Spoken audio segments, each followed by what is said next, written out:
I'm kind of pushing pretty hard for that job. you know, and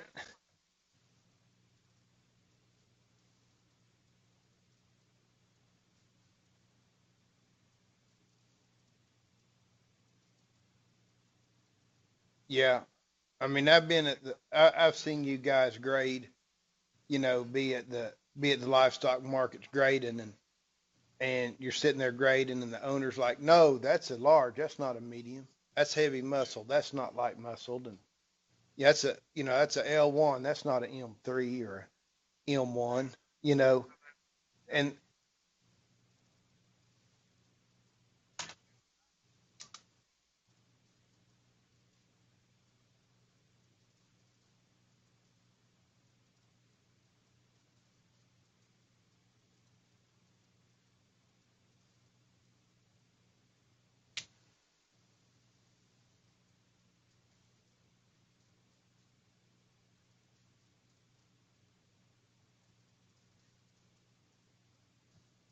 you still think I ought to just throw my application in and just see just to apply for it or I don't want, I like Glenny. I'd hate to not, I mean, I hope he gets it. I mean, I know that sounds crazy when I'm telling you I'm going to apply for it, but he deserves it.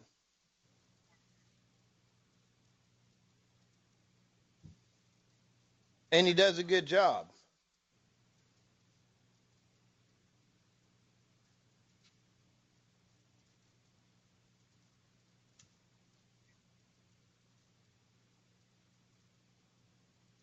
Well, I just turned 50, so I don't know. Glenny's probably, Glenny's my age, but they need to put him on full time and he needs to go back and buy all those years back so he can retire. Is what he needs to do. So, all right. All right. Hey, thanks a lot. I appreciate it. All right. Bye. All right. Same here.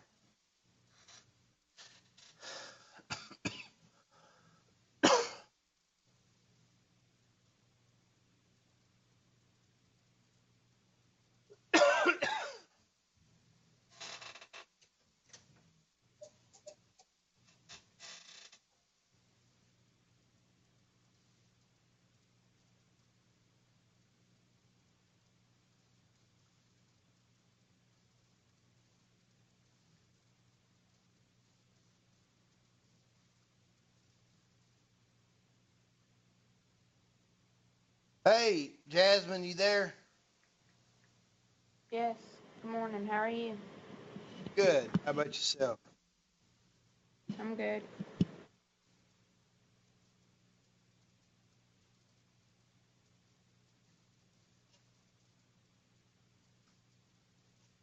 Give me just a second. I was calling about a job. Sorry about that. I didn't know what time got away from me. Um,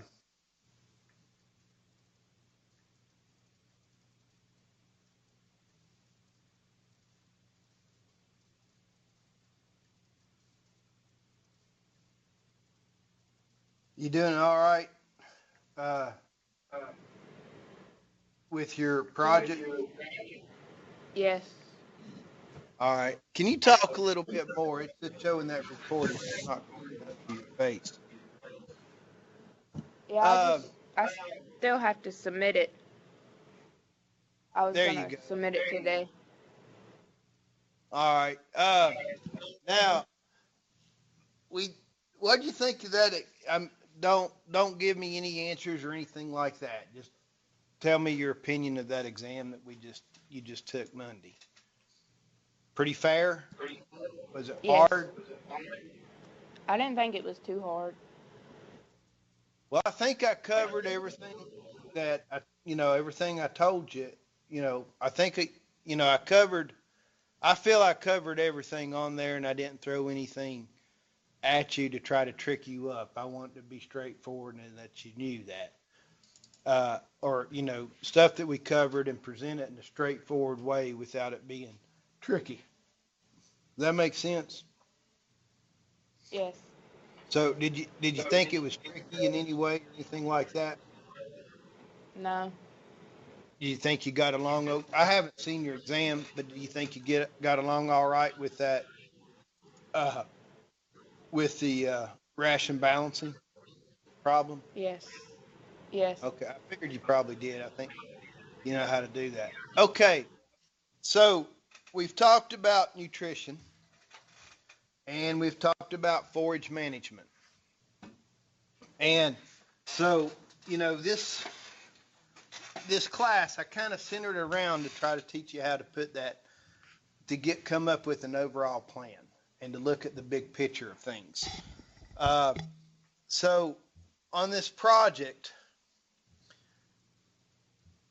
I've you've turned in one ration balancing deal um, for me um, for that ration balancing homework. So I'm going to get you to do some work for me, okay? Um, and this will all go toward your project, so you can put it all together for your project. Now, for your farm, and I know you don't have a farm, do you? Do y'all have a No. farm or not? No. No? Okay. So you can make up a farm, okay?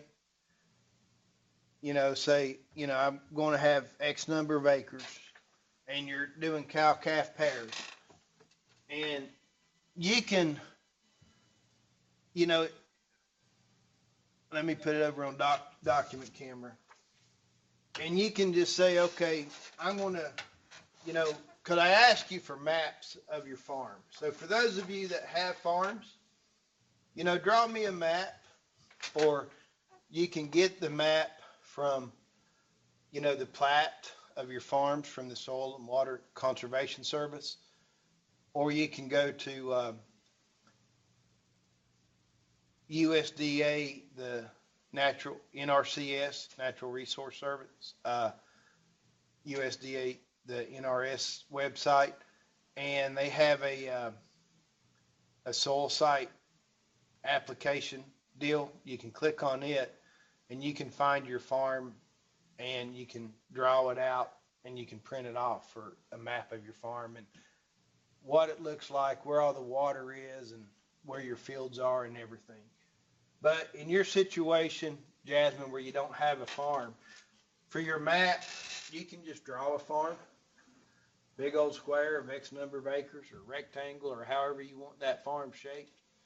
In reality, most farms, it's not going to be a square. It's going to be, you know, it may look like that or something. I mean, it's just how things have been divided up over the years. But for your place, you can just draw a big old square, and you can say, this is where my house is, and my barns, and working pens, and these are my pasture. You know, I'll have this part kind of fenced off somehow. Or you can draw it up however you want. You can put in creeks or ponds, whatever you want in there. Uh, you can put your water system in.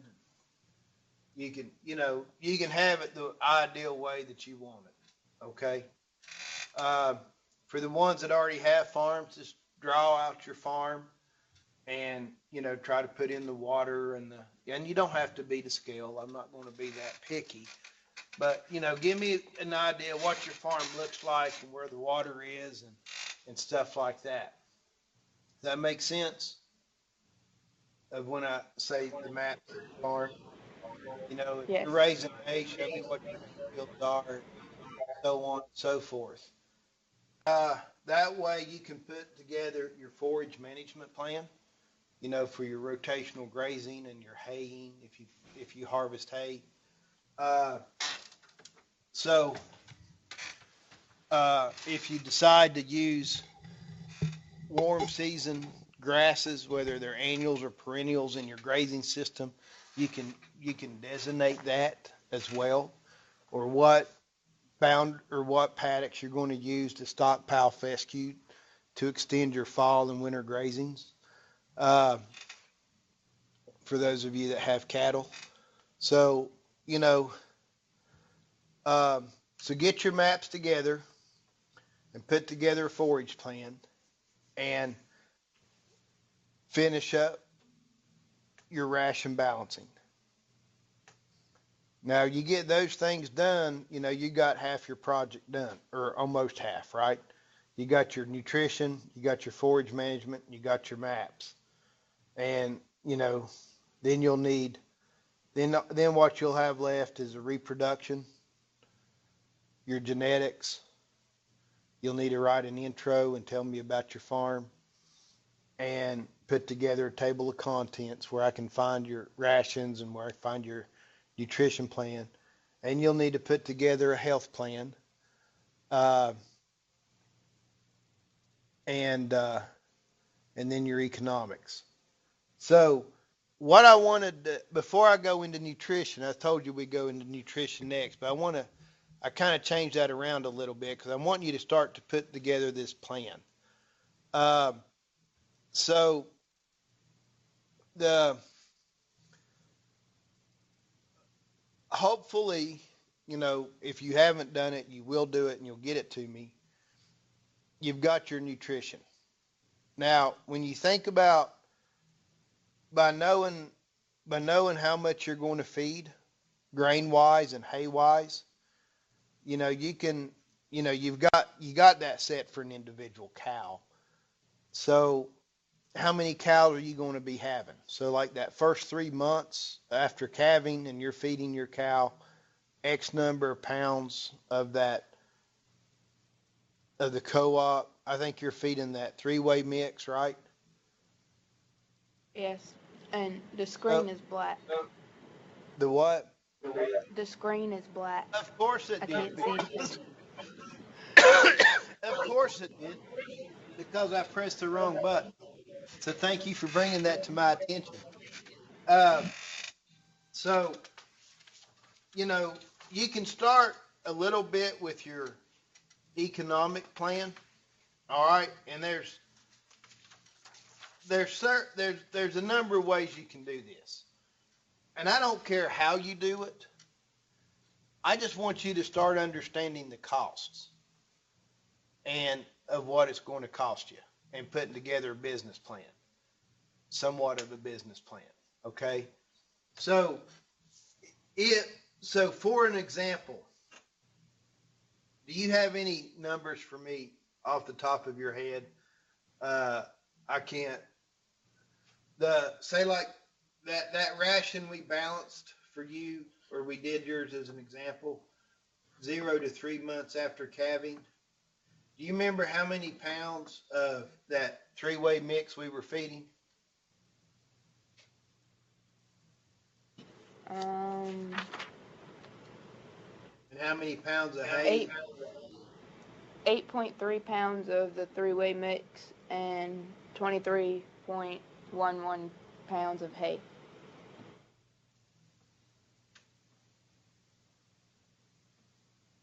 All right. So that's what that came out to be. Uh, so to calculate your feed costs, you know, how many cows are you going to have? You can take that 8.3 pounds of the three-way and multiply that by your number of cows. And that's going to be the number of pounds you need for this first 3 months, right?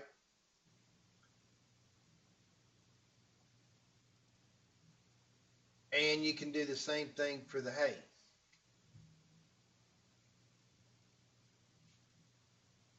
Does that make sense? Yes. All right, so you figure out how many pounds you need of the three-way mix for those first 3 months after calving. You figure out the number of pounds of hay you need. And you do that for each of those stages of production. So you know, some of those stages of production, they're going to be grazing and you're not going to be feeding them as much, or you're not going to be feeding them. There's going to be grass and getting free choice mineral, correct? Yes. All right. So what you'll end up doing, or what you can do to figure out your feed cost, is after you get your rations balanced and it's on an as-fed basis, you figure up how many pounds that you're going to be feeding that cow of the three-way mix and how many pounds of hay you're going to be feeding that cow, you know, and then you're going to multiply those numbers by the number of cows that you have. That makes sense? Yes. And that'll tell you how many pounds of feed that you'll be feeding and how many pounds of hay you'll be feeding. Then you can call up Southern States or the local co-op, wherever you buy your three-way mix, and you can ask them how much that costs a ton. A ton's 2,000 pounds, right? They sell it by the ton. So you can just ask and just get a price on it. And it's that simple of finding how much it's going to cost you for your feed. And then you can look and see how much hay's costing, and you can put a value to your hay. And that's how you figure up your feed costs. Fairly simple, right? Yes. All right. So you'll do the same thing with your mineral. You know, I can't remember, typically you just throw out the mineral free choice. Sometimes they're going to eat more, sometimes they're going to eat less. So, you're going to price, you definitely want, for your cattle people, you want a high mag mineral in the spring, and then in the drought condition. Remember we talked about grass tetany and the lack of magnesium in that lush growing grass. So we definitely want to give our cattle the high mag mineral in the spring, our brood cows, the high mag mineral in the spring when that grass is growing. Once we get past that growth stage in May and June, we can go back to a regular mineral. Salt, calcium, that pre-mix mineral. And then if it gets dry, it starts raining, we want to go back to the high mag. But, you can, I don't know, I don't think they'll eat a pound a day. It's probably going to be about maybe a half a pound a day they may eat on average. I can look, I need to look that up for you and tell you how to figure that. But you can call and price the high mag mineral and price just the regular trace mineral salt and get your pricing for the mineral. Does that make sense? Yes. Okay. So that's how you're going to figure up your feed costs. So you got some work to do on your own.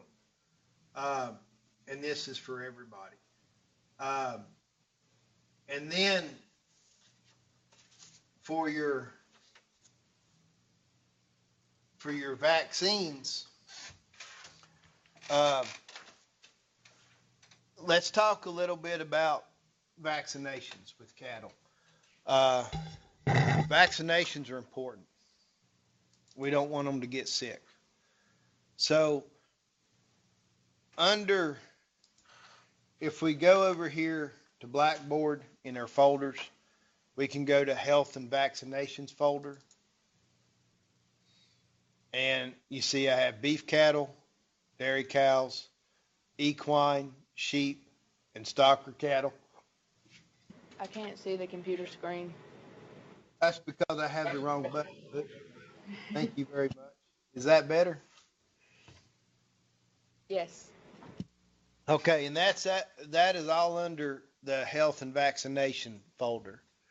So, uh, since you're here, I'll pick on you and we'll pull up the beef cattle vaccinations.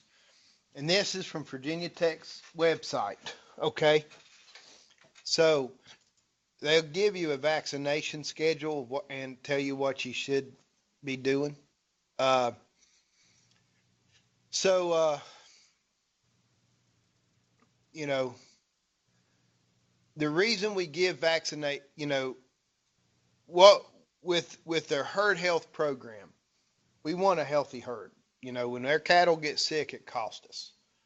It costs us with veterinarian care. If we have to get a vet out there, it's going to cost us for antibiotics to buy to give them. It's going to cost us in time as we have to get those cattle up and treat them. So it's expensive. And then what research has also shown is when calves get sick and we treat them, and although they get better, they don't gain, they don't do as well as the calves that don't get sick. Does that make sense? Yes. Okay. So they don't do as well as their contemporaries. So with our herd health program, the thing we want to do, the number one thing we want to do is we want to prevent exposure to disease. So the best way to prevent exposure to disease is don't bring disease in, right? So when we buy cattle, say like in your situation, you buy a bull and you bring it on the farm, you don't want to turn it out with your rest of your cows or turn him in with your other bulls. You want to hold him separate for about a month to 6 weeks to make sure he's not sick before you put him with your other cattle.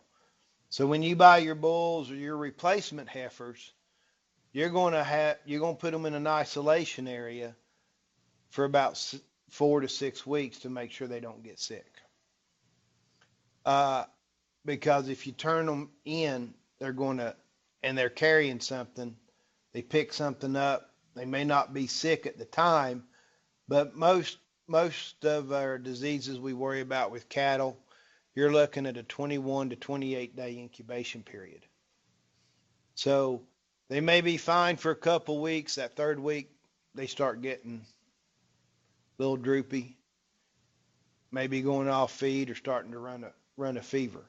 So that's why we need to keep them separate for a minimum of 4 weeks, preferably about 6, just to make sure everything's cool.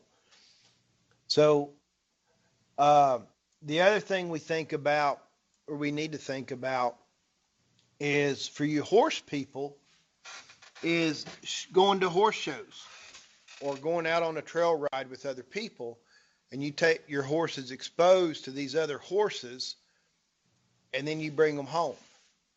Again, you need to keep them separated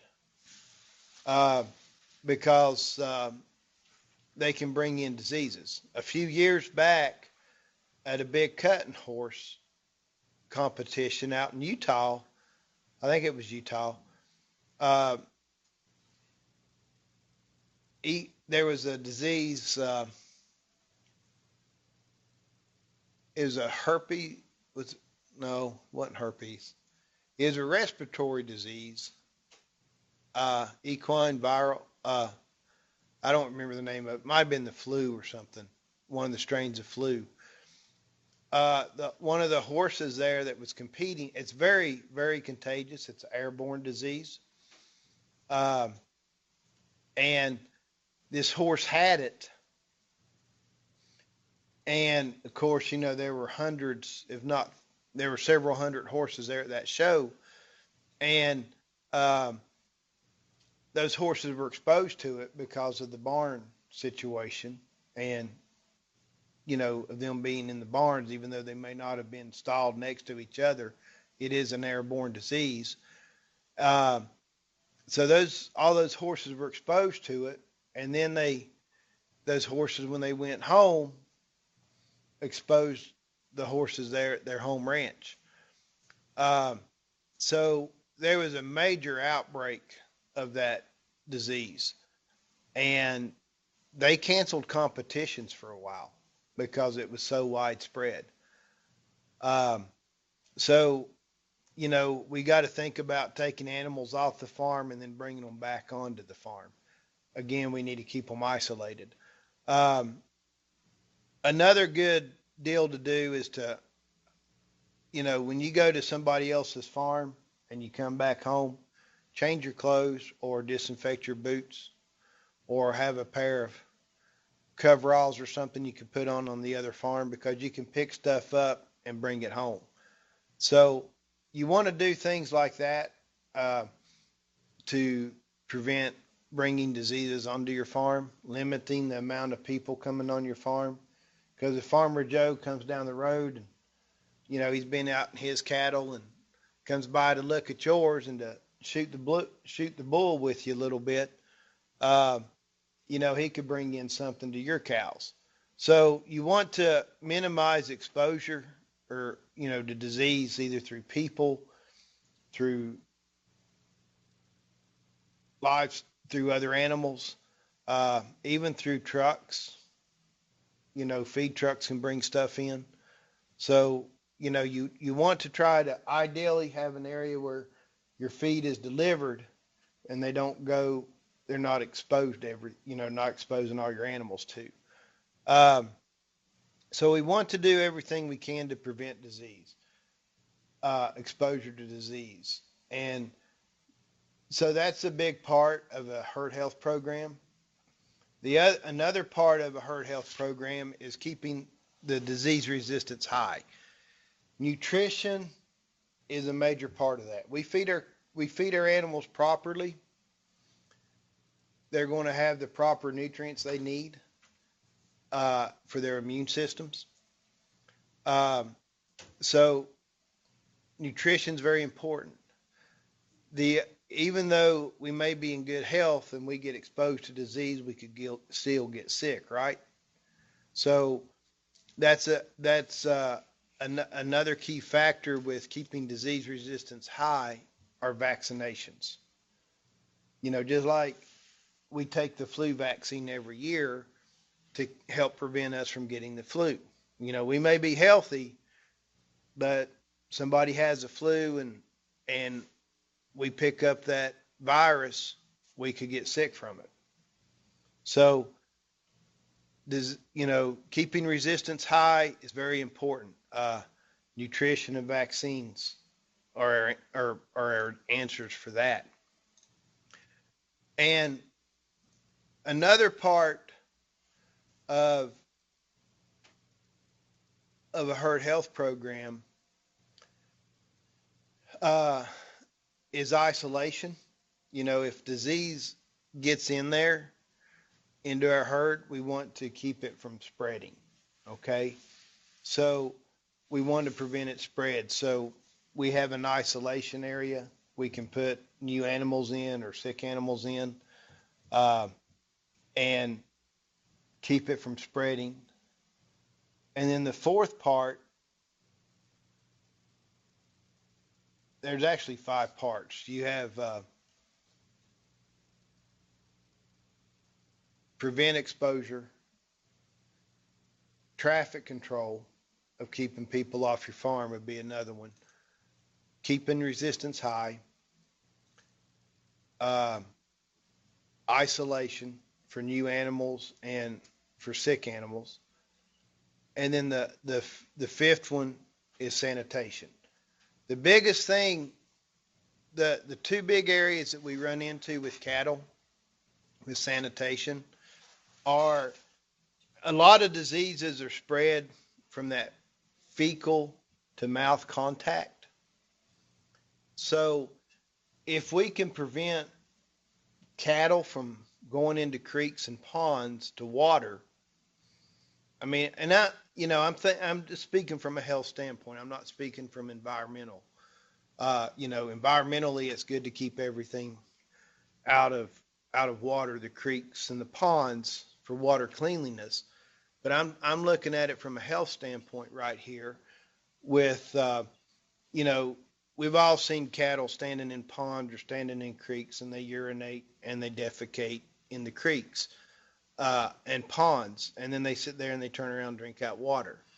So having water troughs and keeping them clean will help prevent that fecal to mouth contact. Keeping your feed troughs cleaned out because, you know, cows, if they got to poop, they're just going to poop. They don't care where it is, right? You know, and they'll poop in the feed trough. Horses are the same way. I'll go down there in the barn and they've pooped in their water buckets. I have to scrub out their water buckets, or their feed, or their little feeder I put their grain in. They'll have fecal material in it. They just poop where they need to poop. Wherever they are, they need to poop. They just poop or pee. So, you know, it's important to stop that fecal to mouth contact.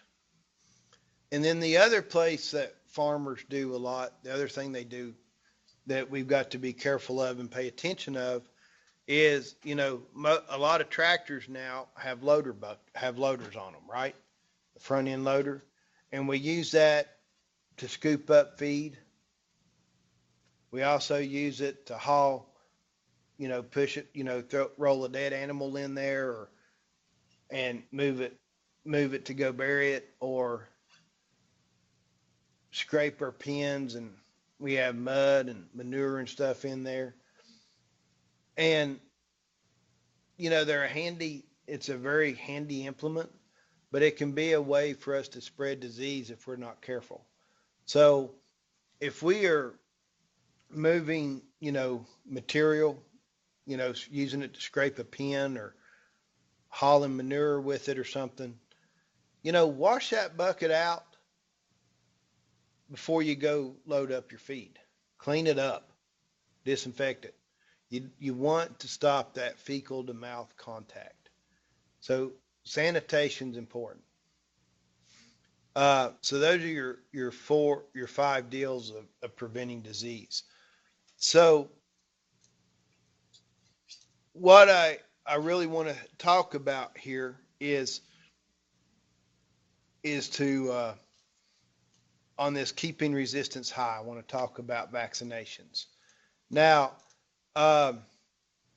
this extension publication has a little calendar for you for a herd health program. You know, when we're handling cattle, it's something that we don't do all the time. We typically handle our cows and run them through the chute a couple times a year. And, you know, so given that, you know, because it's a big deal, you know, unless you're AI and your cows, you know, you don't run them through the chute that often because you got to, you know, it's an ordeal. You got to get them all in and run them through the chute, and it can turn into a job. So, you know, there's several reasons why we want a defined calving season. One is for management. You know, we can feed all of our cows are going to be in the same stage of production. If we can combine our calving season to a 60-day period, that's great. Most people do a 90-day, a 3-month deal. You know, that's kind of long, I think. Ideally, it's going to be 60 days or less. And the tighter calving frame that you have, the tougher it's going to be. I'm not going to lie to you. It's hard to get cows bred in that you know, to have a 30-day calving season or a 45-day calving season. So, you know, 60 days is a really good goal to shoot for, to have them all bred and calving within 60 days. And ideally, you want the majority of them coming in that first 30 days. When you sell your cattle, you know, your calves are going to be close within a 2-month range. So, you know, it's it's better for management to have that defined calving period, especially when we, nutrition wise, weaning, it concentrates your labor during that time. Um, and, or you can plan to devote your labor for calving during that time. And you can also, it makes things easier for vaccinations. Um, so when we think about our herd health for adults prior to breeding, pre-breeding vaccines, you know, typically, we calve our cows out, and about, at the end of calving season, we tend to get our cows in and our calves in, and we work those calves. We'll castrate them, we'll implant them, and we already have everything gathered up, and it's, you know, a month before breeding season. So we go ahead and give them our pre-breeding vaccines. And so our cows, we need to look at reproductive vaccines, because if they get one of these reproductive diseases, it will cause abortion. And if they abort their calf, then we don't have a calf to sell. So we need to think about breeding, uh, vaccinating their cows for repro diseases. And these diseases are leptospirosis, Vibrio. We can use a IBR, BVD, PI3, BRSV vaccines. These vaccines, they're most of these are IBR, PI3, BRSV. Those are respiratory diseases. BVD is a diarrhea disease, bovine viral diarrhea. Um, when you vaccinate your cows with those, and we do that for, we want, keep that resistance up for those diseases in the cows. Uh, our cows need to be open when we do that. They can cause abortions. Uh, Now, certain brands of vaccines, if you stick with a certain brand, it's okay, but you need to read the label. Um, but um, anyway, these are the vaccines that you need to give your cows prior to breeding. Uh, and then typically we go ahead and do some parasite control, um, and fly control. And what we did a lot of times on these ranches, we used ear tags, fly tags, in their ears to help for summer fly control. Go ahead and check the identification. Make sure they got, you got your numbered ear tags in them. Uh, Check their eyes, teeth, feet, legs, udders. Make sure everything's cool. Just look over them good. Um, Bulls prior to breeding. Um, it's important for these bulls. You give them the same vaccines that you're using with your cows: Vibrio, Lepto, uh, IBR, BVD, PI3, BRSV. You want to give them those vaccines as well. It has this one has trichomoniasis here. That is a venereal disease. I don't know how much we see that in Virginia. We had a problem with that. We had to be real careful of that out in Colorado on that ranch I worked at, because we, we grazed a lot of BLM land, government land, Bureau of Land Management, not the Black Lives Matter group.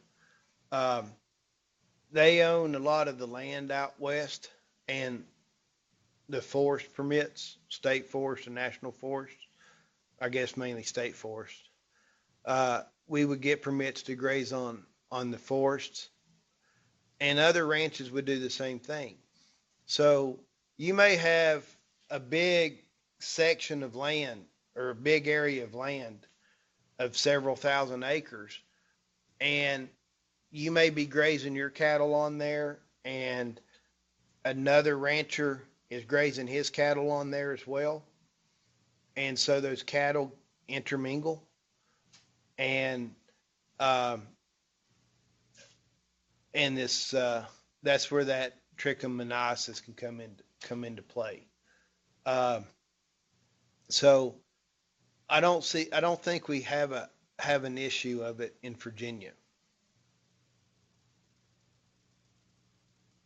Um, the other time, you know, um, with your cows is at weaning time. Um, we get we bring those calves in. Typically, we'll give them a set of pre-weaning vaccines, and then we'll give the booster when we wean them. And then when we pull those cows off, or those calves off those cows, we've got everything up. It's a good time to go ahead and preg check your cows to make sure they're all bred. The ones that are not bred, it's probably, it changes from year to year, but traditionally the recommendation is to sell those open cows.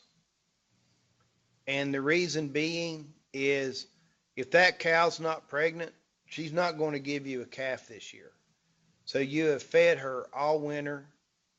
You're going to feed her all winter, and she's not going to produce anything for you.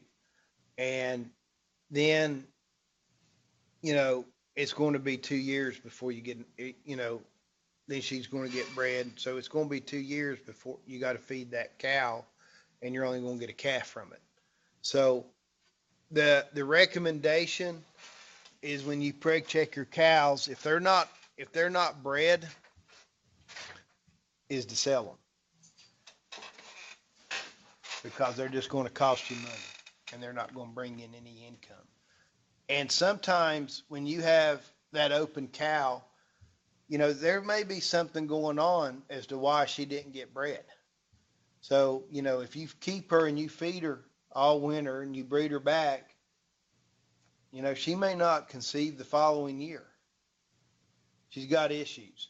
So just go ahead and sell your open cows. Get rid of them.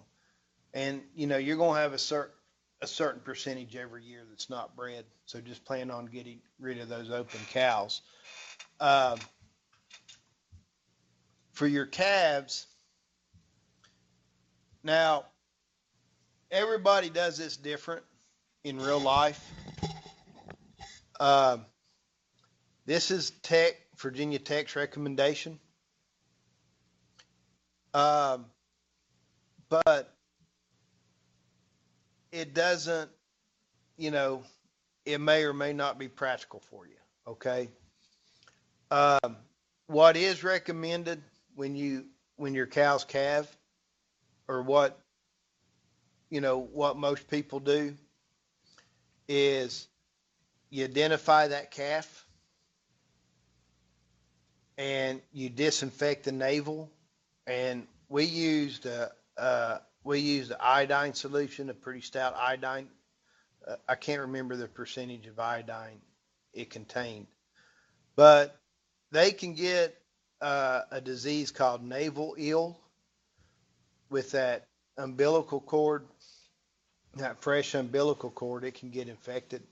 So when that calf's born, ideally, and this is what we always done everywhere I worked, we would tag that calf, if we were there when it was born or when we found it, and we would identify it and identify which mother it goes to. And then we disinfected the navel, and we weighed them, to know what that calf weighed.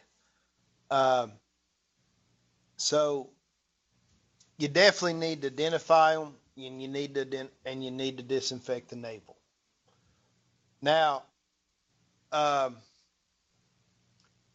depending on where you live, what you do, and stuff, uh, you can give them a vitamin A and D injection. Tech recommends it. I've never worked at a place we did that. The only time we ever gave them an A and D injection was at Virginia Tech. So you may need that, you may not. It depends. Okay. Vitamin D, we know is the sunshine vitamin. Vitamin A, uh, it's very important. It's a fat soluble vitamin. Um, you may need that. You may not. I don't know. Uh, as I said, I've never worked at a place where we gave those newborn calves a vitamin A and D injection other than at Virginia Tech. Um, Now, vitamin E and selenium, that depends on where you live. Uh, Now, some places I've worked, we gave them this injection. We would give the vitamin E and selenium injection to newborn calves and newborn lambs because we were in a vitamin, we were in a selenium deficient area, and so it was needed. So that's one of those deals you need to check with your local vet to see, when in doubt, check with your local resources. Check with your vet. Do I need to give this vaccination to my newborn calves? Um, because they know what's out there, okay? Or call your local extension agent. Uh, it's not going to hurt anything uh, to give them this. It's just, uh, prevention. An ounce of prevention's worth a pound of cure. So, if you have that extra money, definitely go that A and D injection, vitamin E and selenium. You need to check your area to see if you're deficient in that. The farm I worked on, now we did this in Blacksburg at Tech. The farm I worked on outside of Blacksburg, we did this as well.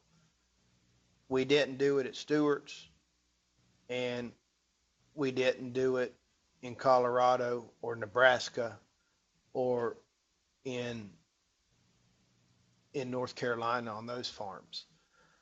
So it's that the vitamin E is going to be region specific. Um, Now, Tech has here to give them a 7-way clostridial vaccine. What they're saying now, this was put out a few years ago.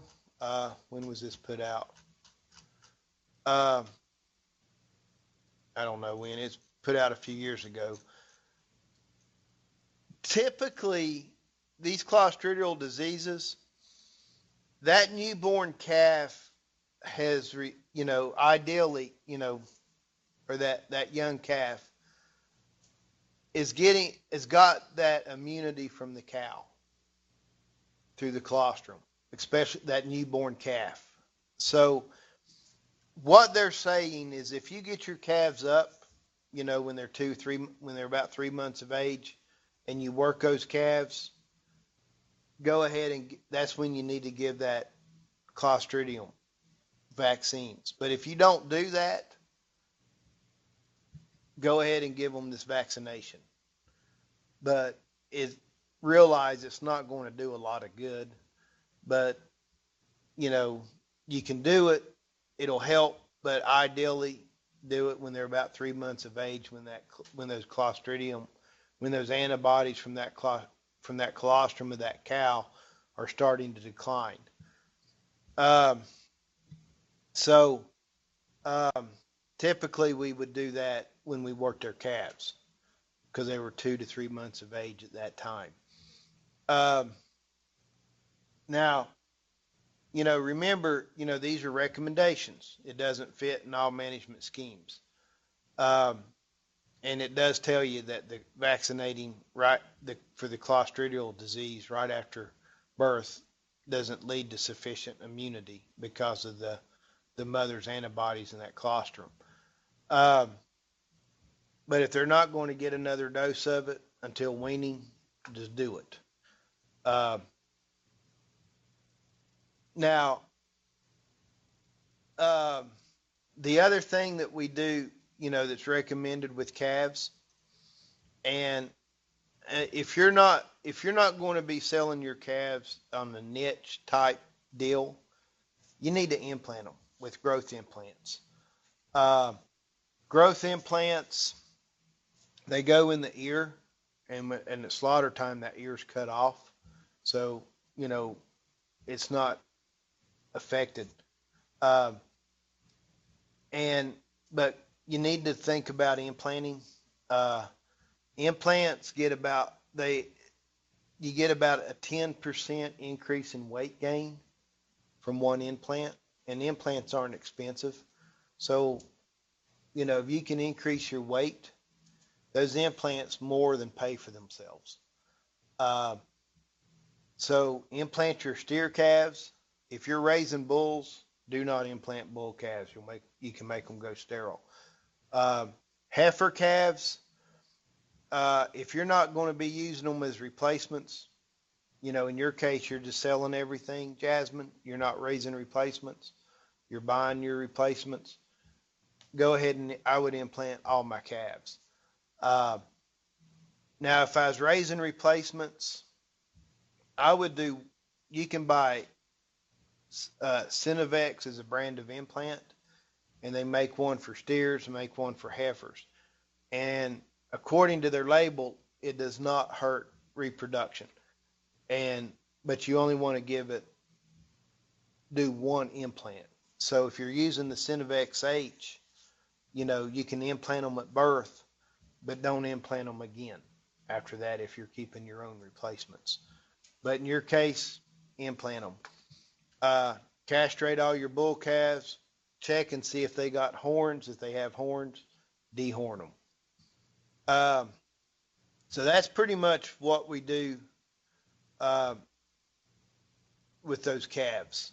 Uh, Now, this is say in a mid nursing period from 2 to 6 months of age. Most times, and I hope I'm not confusing you. When you come up on a cow and she just given birth, typically you're going to weigh it, you're going to identify it, put an ear tag in and identify that, match it up with that cow's number, write it down. Calf number one belongs to cow number whatever. Or you may even write out an ear tag with the same numbers that cow has. So that cow and that calf belong together, because you can always replace the ear tag when you give it a permanent number, when you assign it another number. Whatever works for you, you just need to identify. And we disinfect the navels. And that's pretty much all we did. Uh, Unless we had to give this vitamin and selenium injections. And as I said, we didn't do that other than at Tech and at Blacksburg, that farm with the selenium. Uh, but you need to check with your vet. Now, when we got those calves in to work them, when they're about 2 months of age, that's when we vaccinated everything. Uh, we gave them a 7-way vaccine. We gave them the respiratory vaccinations, and we usually gave them a scours vaccine uh, to boost, to help prevent scours or diarrhea. So, and then we implanted them as well. Um, so um, that's what we did with, on the ranches I worked at. Now, when when you think about parasites and calves, parasites decrease weight gain and they can cause your animals to die if they get overloaded. And we see a lot of colic issues with horses due to parasites. Parasite control, the timing is what's important on that. Um, so if you have a spring-born calves, you're going to do it about July, um, late June to mid-July. You're going to go in there and do a deworming for those calves. Uh,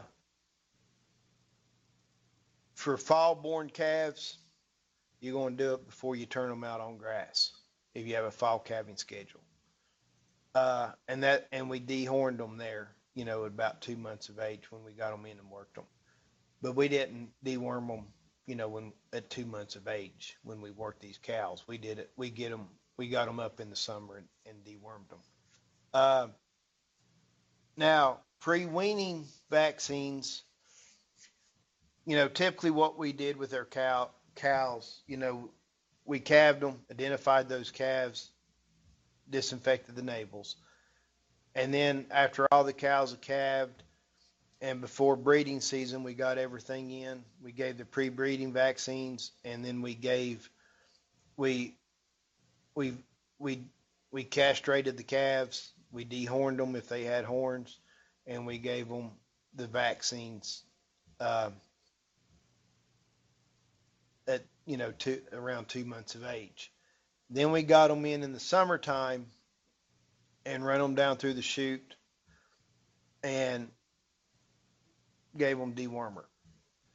Uh, and if it had been, depending on which implant we used, some implants last 90 days, some last 60 days. Uh, we would re-implant those calves if it had been 60 to 90 days. At least re-implant our steer calves. And then, when we got them in and dewormed them, because, if it had been enough time there for that implant to be done. Then we would get them in again in August or September, I guess September, 1st of September, we started getting our calves in for pre-weaning vaccinations. We do this, uh, we get them in and we gave them a dose of Clostridium again, respiratory diseases, and then we kicked them back out. And then a month later, we got them all in again, and we gave them boosters for all these vaccinations. And if we kept replacement heifers, that's when we made it, we decided that which heifers we wanted to keep for replacements. We vaccinated them you have to have a vet vaccinate them. But we did for brucellosis. They have to be vaccinated for brucellosis, I think, before 9 months of age. Brucellosis is a reproductive disease. It's just a one-time vaccination. It has to be done by a veterinarian. That disease causes abortions in cows, and so you need to make sure do your replacement heifers with the brucellosis vaccines. And that disease is zoonotic. People can get it from cattle. So, do it to protect yourself as well as to prevent abortions in your cows. We also did parasite control there at weaning time. And anything we missed with dehorning or castrations, we took care of it. And again, we looked at our days for the implants. And then what we did with those calves, we got them, we separated them. We put them in lots, little paddocks, and we fed them, and we got them up to about seven. You know, they weaned off about six, average weight about 500 to 600 pounds, somewhere in that vicinity. And we put a couple of 100 pounds on them, got them eating from feed bunks, drinking from water troughs, and then we sold them. Um, so those were the vaccines you got to worry about, uh, for your herd health program. And now, what's going on with marketing? We have Virginia. They've nationwide. They've started this beef quality assurance program, BQA, um, and Virginia is part of that. And so, if you vaccinate, and it's basically these vaccinations. So on your calves, you wean, pre-weaning time, you vaccinate them. At weaning time, you come back and you do it again. Uh, and you get them weaned. You wean them for, I think it's 60 days, 45 to 60 days, uh, to make sure they're not bawling for mama anymore, and you get them bunk broke and drinking, you know, getting them broke to eat out of feed troughs and drink out of water troughs. You're eligible then to get to sell. You can get the county extension agent to come by and you show them your vaccination records, and they'll they'll give you, or they'll sell you, a tag that says BQA certified, and you can sell those cattle on BQA certified sales. And those cattle bring a higher price because those buyers know that they've been vaccinated, they've been weaned, and they should be healthy. And so that gives you it gives you an outlet to go sell your calves to get a premium price for them. Especially if you use the genetics, when we start talking about genetics, I'll talk about it a little bit more. But this BQA program, there's two routes. There's the yellow tagged ones, which you don't know what the genetics are, or you can go the purple tagged ones, and that's where you know what the genetics are.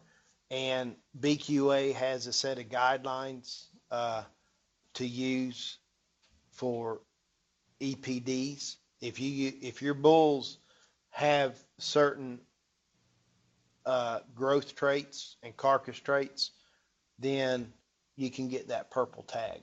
Does that make sense? Yes. So the premium price for these calves are going to be the BQA purple tag calves, because those buyers know the genetics and they know they've been vaccinated.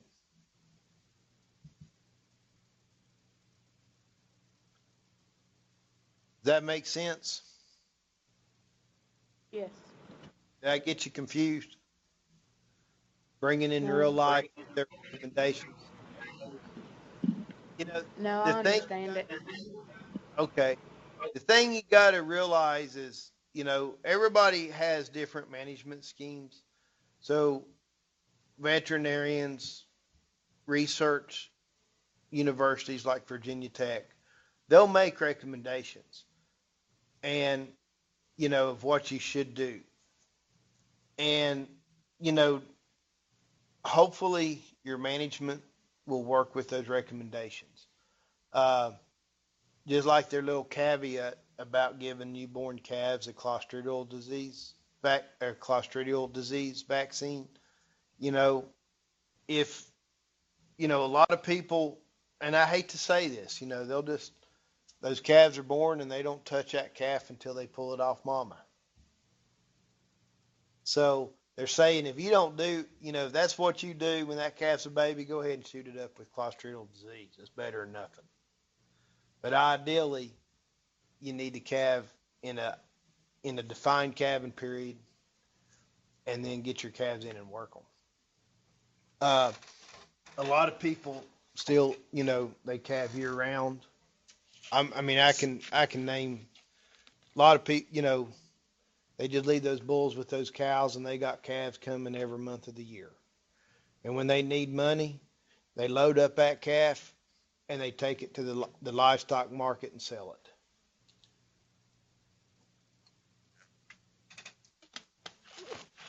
And I'm just going to tell you my opinion of livestock markets now. You're shooting yourself in the foot if that's how you're just going to plan on marketing your calves. Those cattle are a commodity, and when you go sell just at the local livestock market, those buyers that are buying the calves, they have no clue what you've given them. They have no clue about the genetics. They don't know anything about those calves. They just see a calf there. They see how much it weighs, and they're not going to pay any more than they have to pay, because when they get it home, it could be sick. It could be yucky genetics and they don't grow. They're not going to pay any more than they have to.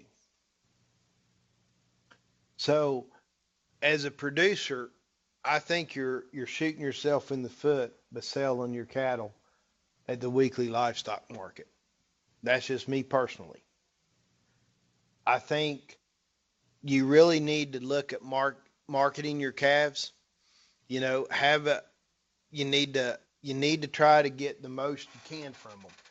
And this BQA, this Beef Quality Assurance Program, you need to become certified in it. And you need to market your calves through that program. Now, you know, cattle buyers, they like to buy a whole truckload of cattle. Ideally, they like to roll onto your farm, Jasmine, and buy all your calves right off the farm and don't even let them go through a livestock market. That would be ideal. It doesn't happen in Virginia very much because the average cow herd in Virginia is less than 30 cows. You know, you have a job, you have some land, you throw your cows out there, you have a few cows for extra income, and 30 calves does not constitute a truckload of cattle. Um, they're going to need about 60. They can haul up to about 20,000 pounds. 30 calves aren't going to do it. So, um, what this BQA does is, Jasmine, say you and I were neighbors, and, we both calved in the spring, and, you have your management deal, or, you have your farm, I have my farm. But what it does is, where I don't have a truckload of steers and a truckload of heifers, you don't have a truckload of steers or a truckload of heifers. You know, I can go with the recommendation. I follow the BQA guidelines for vaccinations and genetics, and you follow those guidelines, you're BQA certified, and you follow those guidelines on vaccinations and genetics. When we go to sell our calves, we call up, we're thinking about getting our calves sold. We call up the county extension agent and say, hey, I've got 15 steers and 15 heifers that I need you to come look at. We need to put them on a sale this fall. And he'll come and look at them. He'll look at our vaccination records and the genetics, the EPDs from the bulls that we used, and he'll say, okay, and he'll give us those tags, and we put those tags in the ear, and when he gets enough cattle to make truckload lots, he'll combine my calves and your calves and maybe Farmer Joe's down the road. Now we've got enough steers and we've got enough heifers, and so we've got a few truckloads of cows. He'll call a state grader, and the state grader comes by and he looks at their calves and he grades them according to size and muscling, and guesses the weight, or we can run them through the scales and weigh them. But they'll put together truckloads of cattle from various producers, and they'll put them on a tail auction, and the buyers buy them. And so all of my 7 weight steers combined with your 7 weight steers and 4 or 5 other producers will go on a truckload. My 5 weights, your 5 weights, the other people's 5 weights will go on trucks. And same thing. You know what I'm saying? They'll put together truckloads, and the buyers know they've all been vaccinated and they have certain genetics, and so we get a premium price. So that's how we want to look at marketing our cattle. So this is a pretty good deal with health. This this extension publication, so I recommend you to read it and use this as a basis for setting up your herd health section of your project. Does that help you with that? Yes.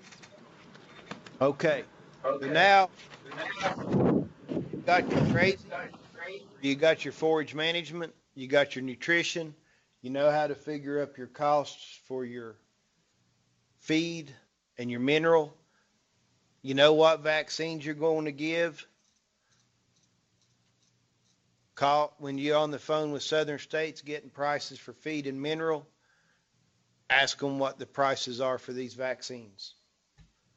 Multiply that, figure out how many cows you need, and there's your cost for your vaccinations.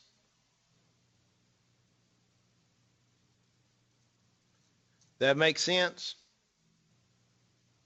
Yes. So is this economic deal coming together for you now? Doesn't look so overwhelming, does it? No, it's not too bad. All right. Uh, so, you have any questions for me? I can't think of any. All right. Let me show you one more thing before we quit. I'm going to show you how to figure out what you're going to sell your cattle for. Okay. There's a few websites you can go to. Um,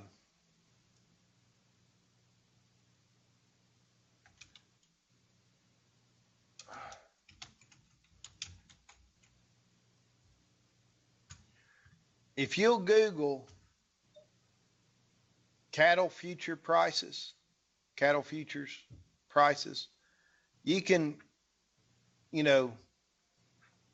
pick up here. Doesn't matter really where you go to on here. I just usually go to CME. The Chicago Mercantile Exchange is what it stands for. But if we look in here, let me see if I can find this. See what I need. Let me see if I can figure out how to navigate this one.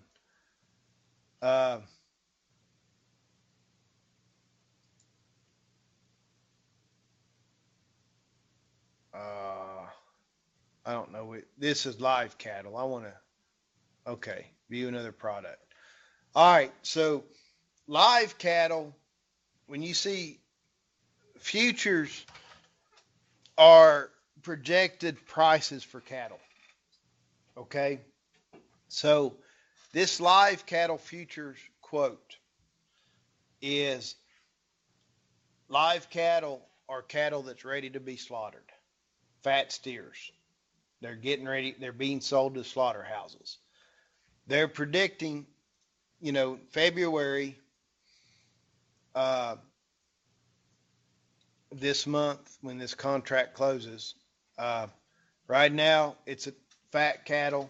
Slaughter cattle are bringing on, about $119 a pound on the, okay. April is predicting to be 115. So they have, you can also look at, uh, let me find, okay, livestock, feeder cattle. That's what we're going to be selling. We're going to be selling around 7 to 8 weight, 9 weight calves. So what we're going to do, say if I calve in this spring, and I'm going to be looking at selling my cattle this fall at about 700 pounds. I'm going to be looking at October, November to be selling my calves. Currently, November price for 7 weight cattle is a 121.30. So what that means, that's $121.30 for every 100 weight of cattle, for every 100 pounds of that calf weighs. So basically it's $1.21, $1.21 per pound. You're paying $1.21 a pound for a calf. So that's what you're looking at selling them at, 121.30 per 100 weight. So you can go to this website and predict what you're going to sell your calf for. That make sense? Yes. Now, if you scroll back up here under view another product, you can come down here to fertilize. We're not going to do that. Never mind. So you just need to, that's where you're going to figure out what your price of your calves are going to bring this fall. Okay. So, that's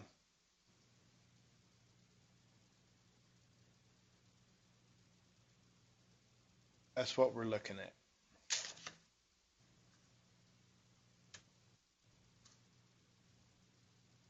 That help you out a little bit?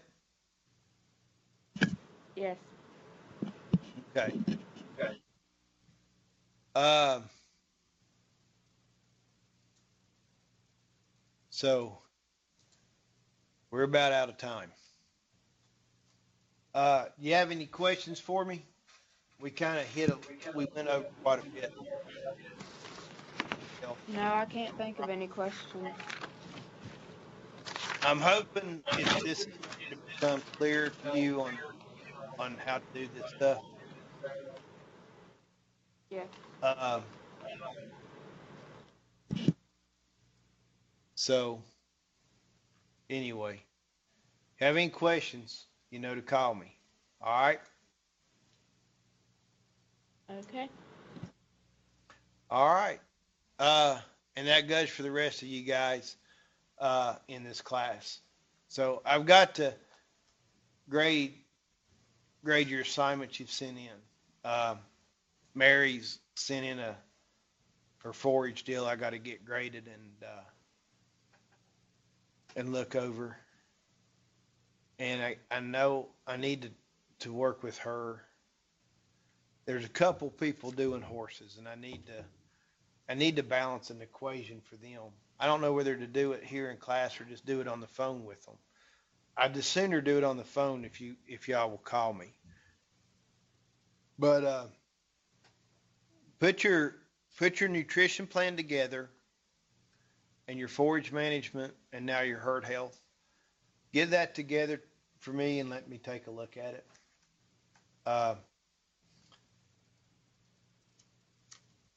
Because we're coming up on spring break here in a couple of weeks, and Uh, let's just have that due after spring break. And we may add something else to it as well by that point. But I want you to, what I found out in the past, guys, if I don't get you to turn stuff into me as we go along, I get your projects are pretty shoddy because you just try to do it all the night before and then you're like, oh my gosh, how do I do this? So March 6th through 11th, that first full week of March is spring break. So the Monday after we come back from spring break, I would like to have your nutrition, your forage management, and that includes your maps, and your herd health turned into me. And we'll probably have reproduction, be finished with reproduction, talking about genetics. So, start putting in, plan on having your reproduction section turned in with that as well, even though we haven't covered it. And then when we come back, for the rest of the semester, that'll just leave you genetics and your economics. But you should at this point, for those of you doing cattle, be figuring that out. You know how much your feed's going to cost you. You know how much feed you're going to be feeding. So you can price your feed, price your hay, price your mineral, price your vaccines, and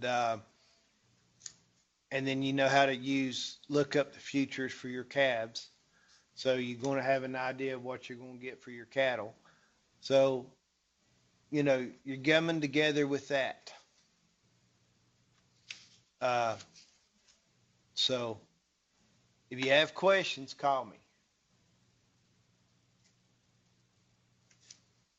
Does this project seem as overwhelming now as we're getting into this and I'm telling you how to get it done and work it? Yeah, it's a lot better than the first day I heard about it.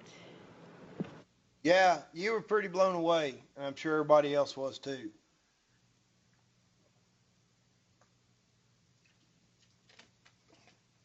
So, anyway, I guess that's it for today then, Jasmine.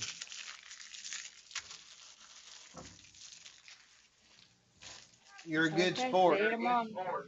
Tolerate me, just me and you in here. Evan took a job, so he's taking it online. So you're going to be in the hot seat the remainder of the semester. Just so you know. Well, I made it this far. I guess I'll be What's all that? right. Yeah. I said I Well, made it look this at. far. Yeah, that's right. You made it this far. You'll be all right. But you can also look at it as well that you're getting one-on-one instruction. You're really getting your money's worth on here, right? You don't have to share with Yeah, anybody else. yeah, it's helping a lot. So, uh, so that's good. So anyway, we will adjourn, and I will see you tomorrow in HR. Okay, see you tomorrow. All right.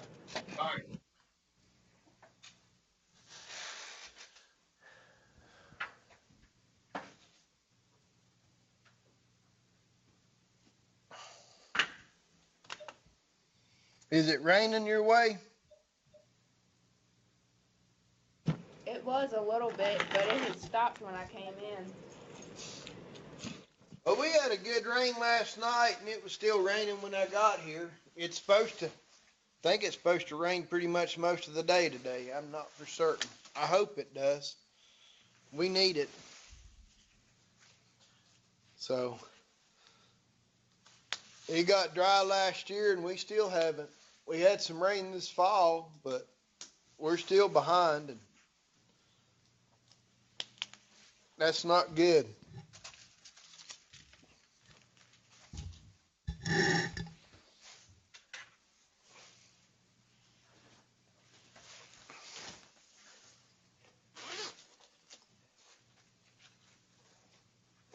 All right, I'll see you later. All right, I'll see you.